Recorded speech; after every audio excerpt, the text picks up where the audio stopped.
Bienvenue dans Visionnaire au féminin. À travers ce podcast, je donne la parole à des femmes qui incarnent une réussite consciente, exigeante et profondément alignée. Ici, on ne parle pas uniquement des parcours visibles ou de succès extérieur, mais de ce qui se construit à l'intérieur, l'identité, la posture, les choix, les épreuves traversées et la manière dont une femme apprend à incarner pleinement qui elle est dans sa vie comme dans son activité. Aujourd'hui, je vous propose un portrait de femme particulièrement fort. J'ai eu l'honneur de rencontrer et d'interviewer Sandrine Fernandez Diouf. Notre échange a été sincère, profond et très incarné. Ce n'était pas simplement un interview, mais un vrai moment de présence et de vérité partagée. Dans cet épisode, nous avons parlé de ce qui est réellement la réussite à un certain stade de vie, de la transformation intérieure que demande un parcours d'excellence, de la posture nécessaire pour évoluer dans un univers aussi exigeant que l'immobilier de prestige, mais aussi de vision, de discipline, d'énergie, de transmission. Sandrine partage avec beaucoup de justesse son regard sur le leadership féminin, la construction d'un réseau durable, la capacité à s'affirmer sans se comparer et la manière de rester alignée, lucide, humaine dans un monde très codé. Je vous invite donc à écouter cet épisode comme on découvre un portrait sensible et inspirant, celui d'une femme qui a su se construire, traverser, ajuster et surtout incarner. Je vous souhaite une très belle écoute. Sandrine, si vous deviez vous présenter, non pas par votre titre, mais parce que vous incarnez aujourd'hui, que diriez-vous? Que je suis une femme plutôt déterminée, courageuse et qui ait le sens du défi. D'accord. Qu'est-ce que la réussite représente pour vous à ce stade de votre vie? Je pense qu'il n'y a pas de réussite réellement, c'est un acheminement, au but qu'on s'est donné et à la mission que l'on croit. Ça peut être une mission de vie ou une mission, professionnelle, ça peut être plein de choses. Je pense plus à une mission de réussite et à des challenges que l'on s'impose. D'accord, d'accord. Avant d'être une femme d'affaires reconnue dans l'immobilier d'exception, qui étiez-vous et qui êtes-vous devenue aujourd'hui? Hem, alors j'ai toujours été une petite fille, capricieuse qui savait ce qu'elle voulait. Hem, et en étant jeune et en étant, un peu moins jeune, aujourd'hui avec le recul, c'est le retour que j'ai sur moi-même. Oui, Je suis devenue, une femme, qui crée des affaires et qui suis passionnée par mes affaires. Je suis spécialisée dans l'immobilier de luxe car j'aime l'exception. Les oui, produits rares, donc j'ai monté mon business dans l'immobilier d'exception et off-market. Je suis devenue surtout une femme qui aime apprendre, qui aime transmettre ma passion et faire découvrir mon métier. Parce que je vends des vies, je vends une histoire et je vends une histoire de vie.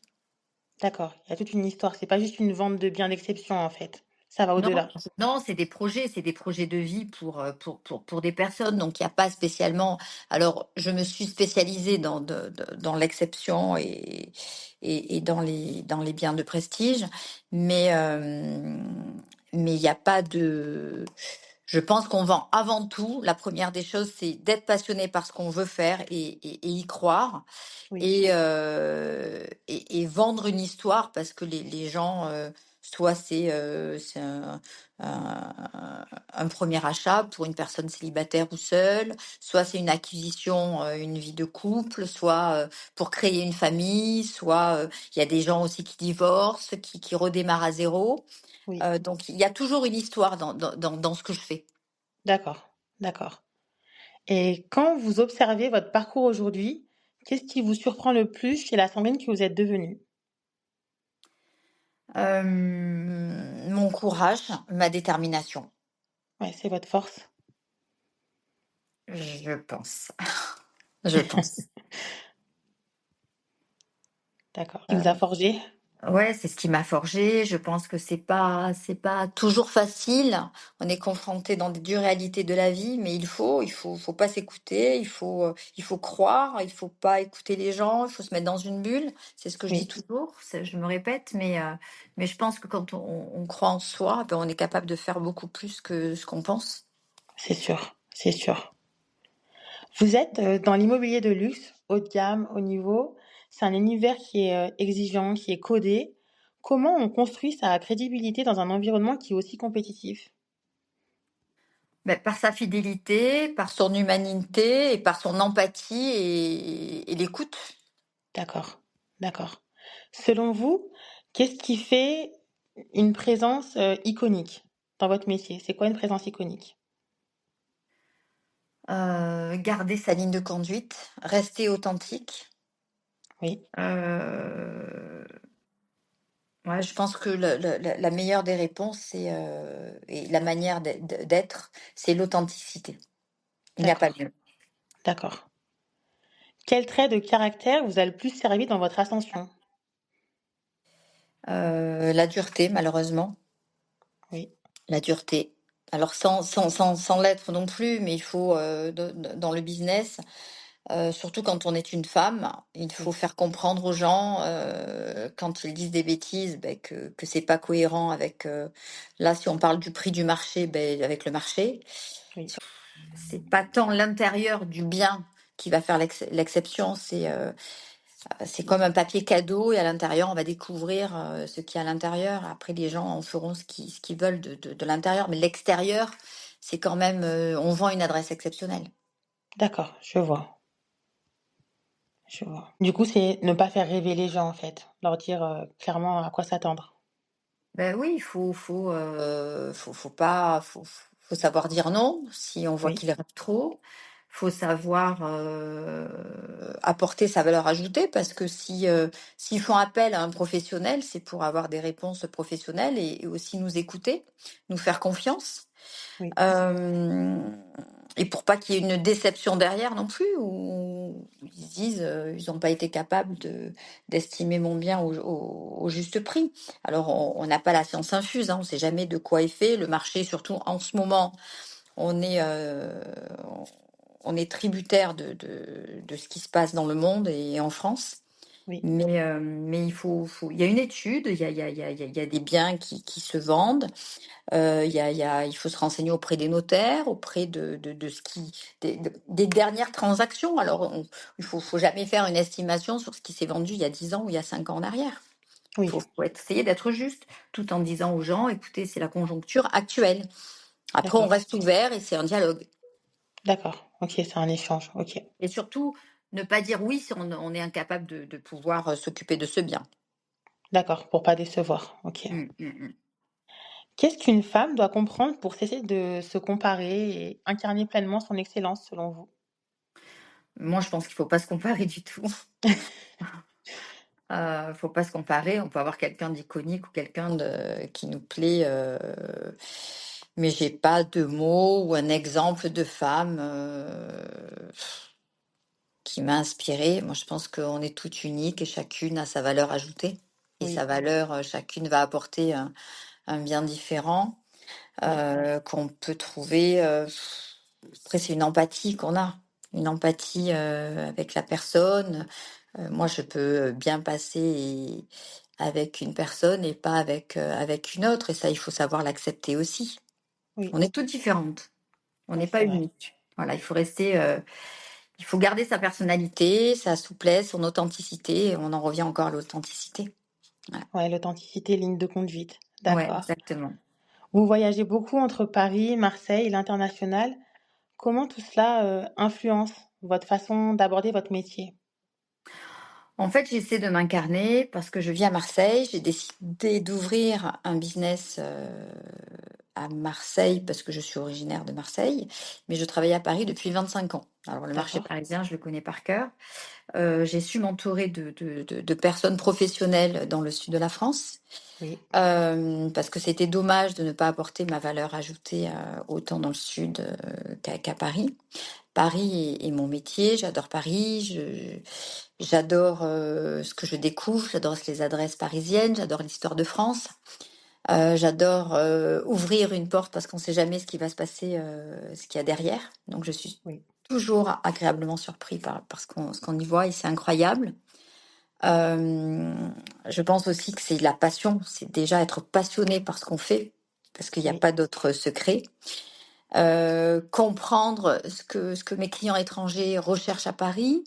Alors souvent, on recherche l'histoire, hein, du parquet, des moulures, des cheminées, de la pierre de taille, des vues sur des monuments. Ça, c'est le rêve de tout étranger qui arrive dans la capitale. À l'époque, on avait, alors souvent, aujourd'hui, les appartements sont revus sur des plans parce qu'on vivait différemment. On avait des personnes qui travaillaient pour nous, des serviteurs. Donc souvent, les cuisines étaient au fond de très très longs couloirs. Donc maintenant, les plans sont revus. Mais généralement, j'ai été à l'étranger pour essayer d'être cohérente avec mes clients étrangers quand ils arrivent à Paris, pour pas leur faire perdre du temps, pour voir dans quoi ils vivent et dans ce qu'ils recherchent. D'accord. Et comment est-ce que vous avez construit votre réseau, au fur et à mesure du temps? Avec quelle Euh, philosophie? je pense par ma discrétion, le bouche à oreille. D'accord, Je n'ai jamais mis en avant les gens avec qui j'avais des connexions et j'ai jamais, je crois que de ma bouche, il n'y a jamais un nom d'une personnalité ou d'un client qui est sorti après une transaction. d'accord, ça reste les codes du luxe, tout n'est pas dévoilé. Exactement, voilà, exactement. Alors que ça reste une super carte de visite, C'est mais sûr. j'ai pas besoin de ça. J'ai pas besoin de ça et surtout pas ça. D'accord, je comprends. Selon vous, qu'est-ce qui distingue un entrepreneur qui dure d'un entrepreneur qui va s'épuiser? De ne pas baisser les bras, même si on a des périodes qui sont très compliquées, et d'y croire. Oui, Si dans sa tête on se matrixe pas en se disant on va réussir, ça sert à rien de continuer. Il faut vraiment visualiser la réussite. Et d'accord, si on se dit trop dur, que c'est trop compliqué, il faut changer de métier. d'accord, Dès qu'on n'y croit plus, il faut changer d'optique. Et moi, par exemple, quand je fais visiter mes biens, parce que c'est ce que j'aime faire, même si je suis chef d'entreprise et que je gère des agences, mon métier principal, c'est d'être sur le terrain et de faire des visites. Je pars pas visiter, je pars vendre un appartement. d'accord, d'accord. Et justement, au quotidien, comment vous cultivez votre énergie? Est-ce que vous avez des tips, des rituels? Une bonne hygiène de vie. D'accord, Je vais essayer de ne pas dormir très tard. Alors je dis bien essayer. Sur certains deals, on a le cerveau qui travaille, beaucoup trop. On a du mal à dormir, mais il faut vraiment s'imposer, un rythme de vie. oui, Il m'arrive aussi de passer des nuits blanches et à très mal dormir, mais il faut que ce soit le moins possible. Il faut savoir couper aussi de temps en temps et se remettre, en question. Il faut savoir, remettre dans se matrixer, se mettre dans sa bulle. Pour essayer de trouver des solutions, parce que quand on a le cerveau un peu trop pollué, c'est dur, on trouve pas de solution, alors qu'il y a toujours des solutions. Mais sinon, je pense avant tout, c'est l'hygiène de vie, manger sainement, faire du sport, pour pouvoir se réoxygéner le cerveau et y voir plus clair. d'accord. Vous faites un sport? Vous faites quoi comme sport? Alors, je me suis mise récemment à la grille, qui est Oui, un pilate performeur un peu plus dur. Sinon, en tant qu'ancienne gymnaste, j'aime bien aller à la salle pour me défouler et me surpasser. Vraiment me OK, faire mal à mon corps pour ressentir la douleur et oublier, en fait, oublier mes soucis du quotidien. oui, Alors, il y a beaucoup de personnes qui font du sport qui disent que ça devient vital, que c'est un besoin. Moi, avec toutes ces années, pourtant j'ai été sportive de haut niveau et je faisais des 5 heures par jour pendant 15 ans ou 20 ans. ah oui, Moi, c'est pas un besoin vital, vraiment. Je me fais violence. Je me fais violence parce que je sais qu'après ma séance, je vais être satisfaite et fière de moi. Mais oui. c'est pas un besoin vital chez moi. D'accord, c'est une obligation que vous vous imposez. Je m'impose, oui, oui. C'est pas une D'accord, drogue ou comme beaucoup de sportifs disent, moi c'est un besoin vital. Moi non, c'est pas vrai. Une violence que je me fais en permanence. d'accord, OK. Et qu'est-ce que les gens imaginent, sur vous, mais qui est totalement faux? Comment ils vous imaginent? Quelqu'un de froide et de dur, Ah, alors que c'est pas alors du tout que ça. pas du tout ça. Alors peut-être, froide et dur parce que déjà, je suis souvent confrontée à être en face de la jante, masculine, Oui, qui est souvent on nous prend un peu de haut et on est dur avec nous. oui, Donc il faut savoir s'imposer et donc voilà, la première image, on me dit une femme inaccessible et dure, alors que pas du tout. d'accord. Et que vous dire qu'après c'est une carapace peut-être que je m'inflige et que je me mets par rapport à ma vie passée qui a été un peu affichée sur, la place publique, que les gens, n'ont pas oublié. Donc c'est une carapace que je m'impose peut-être ou que je me suis imposée au fil du temps parce que c'est naturel chez moi. Oui, Mais je suis quelqu'un d'assez discrète, hem, de sûre de moi. oui, Je suis quelqu'un qui me remet en permanence en question. J'ai toujours peur de faire mal, donc j'essaie toujours de composer et de m'adapter aux personnes avec qui j'ai en face de moi. oui.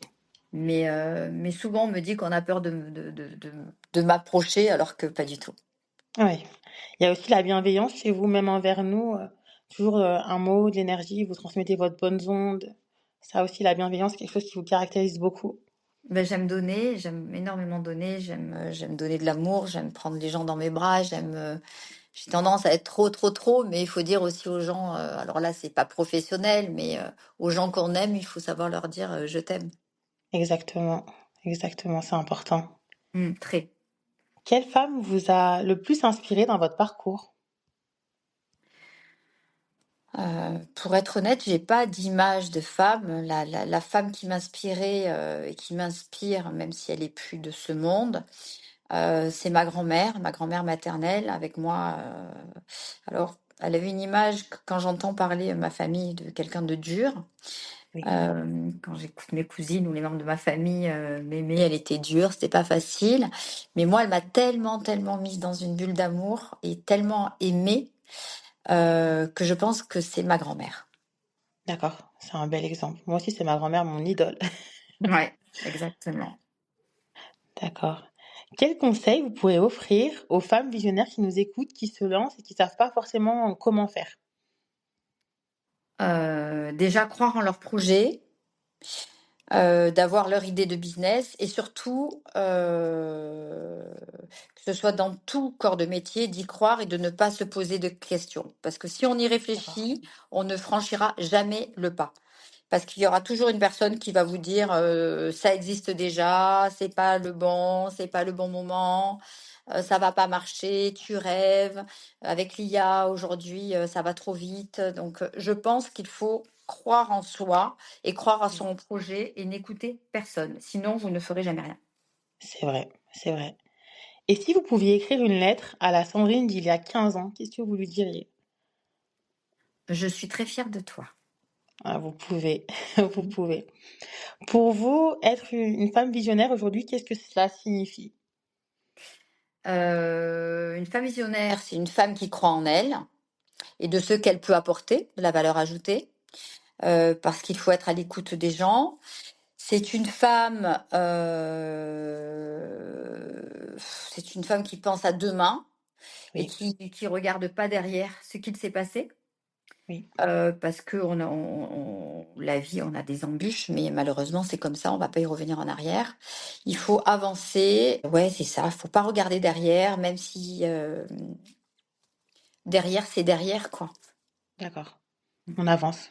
On avance. Regardez, il y a 2 secondes, on était déjà hier. C'est vrai, c'est vrai. Si vous deviez résumer votre parcours en une seule phrase inspirante, qu'est-ce que vous diriez? Un parcours qui m'a fait tomber plein de fois. Je parle de ma vie professionnelle et de ma vie, globale. Mais un parcours passionnant, un parcours qui n'a pas été simple. Alors la plus belle chose qui me soit arrivée dans ma vie, c'est l'arrivée de mes 2 fils. J'ai adoré devenir maman, Oui, et j'adore mon rôle de maman avant tout. Parce qu'avant d'être femme d'affaires, je suis un être humain et je suis une maman, à plein temps, même si aujourd'hui ils sont très grands. Oui. Hem, j'ai besoin d'entendre mes enfants tous les jours, j'ai besoin de leur écrire, j'ai besoin de leur aval sur tout. Je leur partage tous mes projets. Je pense que c'est eux qui m'ont aidé à traverser tout ce qui est arrivé dans ma vie, le bon comme le mauvais.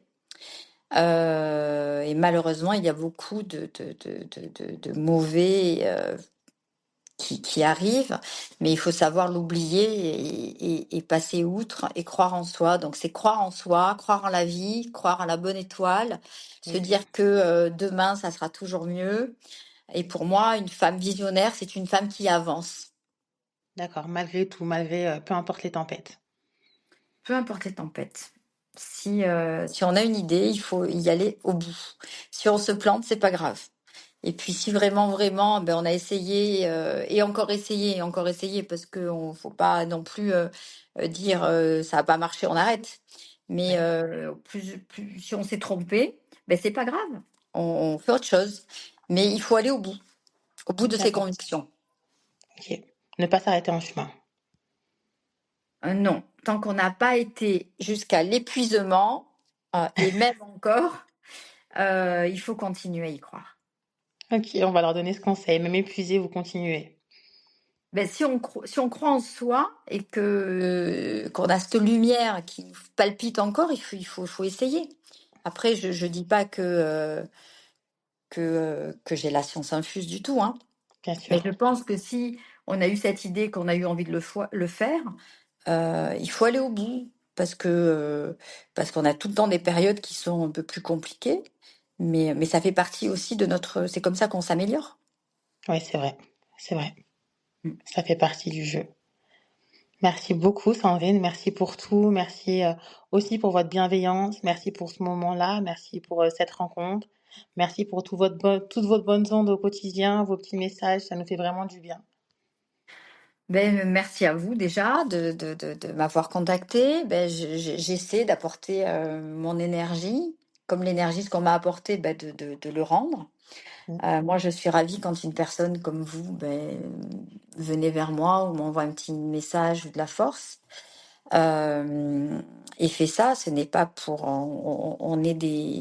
on est tous des chefs d'entreprise ou des êtres humains, je vais dire des êtres humains, et on a tous besoin, de l'amour, de la force. c'est Si vrai. on fait ça, c'est pour pas se faire la guerre, il y a assez de guerres dans le monde.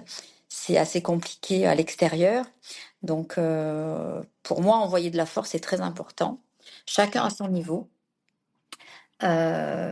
Moi-même, quand j'ai même des personnes de mon métier qui me like ou qui m'envoient un petit mot, ça me fait plaisir. Ça me fait Mmh. plaisir parce que mon rêve, ça aurait été de monter, un groupe WhatsApp ou un groupe Telegram où je peux apporter mon aide à tout le monde, même à des gens qui vont, se positionner avec une autre agence, mais juste les aider Oui. s'ils ont besoin d'aide. Et Ouais, c'est d'ailleurs, trop bien. j'ai un Instagram qui est complètement public, où les gens peuvent m'envoyer des messages, et c'est pas parce qu'ils vont passer avec, une autre agence que je vais pas les renseigner, bien au contraire, bien au contraire. Mmh. Parce que vous êtes dans la bienveillance, ça résume beaucoup.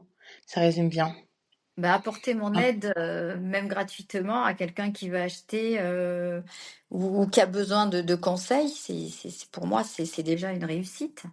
J'ai besoin de les aider, de les motiver, même si c'est à travers une autre personne, mais c'est le don de soi, c'est moi, ça me résume. Ouais, c'est ça, c'est la bienveillance, ça vous résume bien. En Mmh. tout cas, merci beaucoup, merci à vous. Merci à vous, Raphaël. Merci d'avoir écouté cet épisode. J'espère que ce portrait de femme vous aura inspiré, questionné et peut-être invité à regarder votre propre parcours avec plus de douceur, de lucidité, de confiance. À travers cet échange avec Sandrine, j'ai souhaité vous partager bien plus qu'un parcours ou bien plus qu'une réussite visible, mais une posture, une vision, une manière d'incarner l'excellence sans se renier, de durer sans s'épuiser, de rester profondément aligné dans des environnements exigeants et très codifiés. Et je souhaite remercier tout particulièrement Sandrine pour sa présence, sa générosité, sa bienveillance. C'est une femme qui soutient, qui encourage, qui transmet une énergie profondément positive à toutes les personnes qui l'entourent. Et le fait d'avoir des personnes iconiques autour de soi, capables de soutenir avec autant de justesse, d'humanité, c'est à la fois précieux et inspirant. Si cet épisode a résonné pour vous, je vous invite à le partager autour de vous, à celles et ceux qui ont besoin d'entendre qu'il est possible de construire une trajectoire ambitieuse, consciente, profondément humaine. Vous pouvez retrouver Visionnaire au féminin sur YouTube et sur l'univers du podcast pour découvrir les prochains portraits de femmes et les échanges à venir. Je vous remercie pour votre écoute, votre présence, votre fidélité et à très bientôt pour un nouveau portrait de femme dans Visionnaire au féminin.